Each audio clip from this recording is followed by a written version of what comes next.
त्यांनी निर्णय दिलेला आहे. त्यानंतर काल केंद्रीय मंत्रिमंडळाची बैठक झालेली आहे. त्यामुळे त्यांनी म्हटले की SC STला नॉन क्रिमिनल लागू करणार की नाही. आणि आज आपण पायदळ यात्रा आपण काढता SC STच्या वर्गीकरणाबाबत आपले काय विचार आहेत? पहिल्यांदा 1 जुलै 2024चा जो निकाल आहे त्या निकालानं संघ आणि BJPचा जो अजेंडा आहे की SC ST OBCचे तुकडेकरण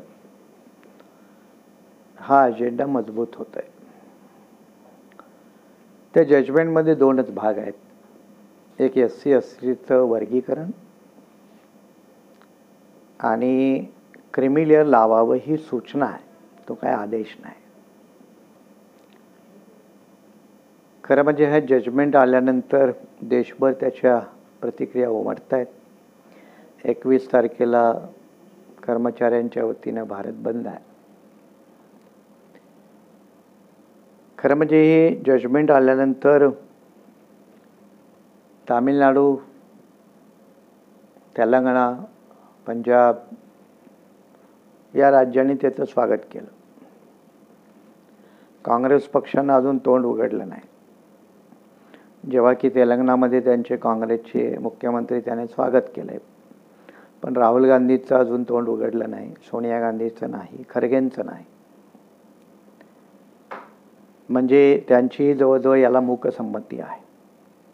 मग प्रश्न आहे की ज्या दलित आदिवासीची मुस्लिमांची मतं गेल्या इंडिया आघाडीनं संविधान बचाव, लोकतंत्र बचाव, आरक्षण बचाव या नावाने घेतली, तर आता आरक्षण अडचणीत आल्यावर हे पक्ष गप्प का, हा खरा मेन प्रश्न आहे. कारण निवडणुकीपुरतं यांना SC ST आठवतं आणि निवडणूक संपल्यानंतर त्यांच्या विषयाकडे बिलकुल दुर्लक्ष करायचं हे दिसतंय. या पार्श्वभूमीवर काल जेव्हा BJPचे 100 अनुसूचित जाती जमातीचे जे खासदार आहेत त्या 100 खासदारांनी मोदींची भेट घेतली आणि वर्गीकरणाला तरी काही विरोध नाही केला. आणि मोदींनीही वर्गीकरणाचा मुद्दा 24च्या लोकसभा निवडणुकीत हैदराबाद येथे मांडला होता. त्यामुळे मोदी किंवा BJPचा वर्गीकरणाला विरोध नाही. हे जे खासदार भेटले ते फक्त क्रिमिलेअरसाठी, आर्थिक अट लावू नये. पण आर्थिक अट लावा अशी सूचना या जजमेंटमध्ये, तो काही निर्णय नाही. ती गवई आणि इतर 3 न्यायमूर्तींची ती सूचना आहे, जेव्हा की तो विषयच कोर्टासमोर नव्हता. मग BJPनं काल 100 खासदारांना पाठवून पंतप्रधानांची भेट घेतली. खरं तर या मुद्द्यावरती इंडिया ब्लॉक किंवा इंडिया आघाडी यांनी पंतप्रधानाची भेट घेऊन वर्गीकरण आणि क्रिमिलेअर या दोन्हीला विरोध करायला पाहिजे होता. पण ते गप्प आहेत, याचा अर्थ त्यांचंही समर्थन आहे. त्यांनाही राज्यात दलित आदिवासींचं समाजाचं राजकारण करायचं आहे. आणि त्यामुळं ही दुर्दैवाची बाब आहे की ज्यांची मतं घेतली त्यांच्याविषयी आता पार्लमेंटमध्ये काँग्रेस पक्ष बोलायला तयार नाही, राहुल गांधी बोलायला तयार नाही. त्यामुळे आता लोकांनी आता विचार करावा, आगामी कमीत कमी विधानसभा निवडणुकीत तरी.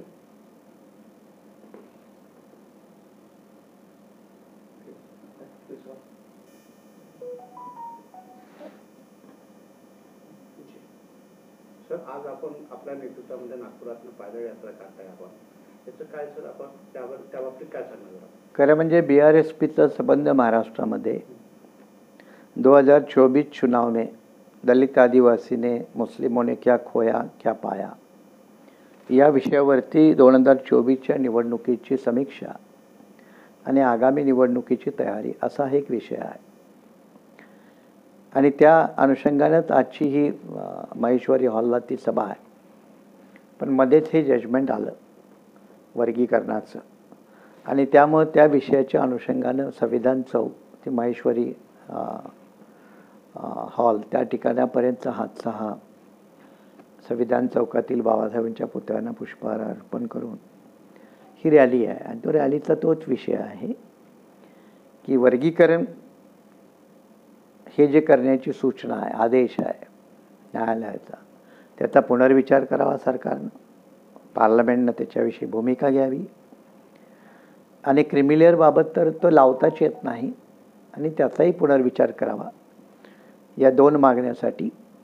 कारण वर्गीकरणामुळे SC, ST, OBC, मुस्लिम यांच्यामध्ये आपसामध्येच वादविवाद, संघर्ष, द्वेष निर्माण होतील आणि हे टाळण्याचं असेल तर वर्गीकरणाच्या मुद्द्याला हवा देता कामा नये, क्रिमिलेअर मुद्द्याला हवा देता कामा नये, हाच या रॅलीचा हेतू आहे.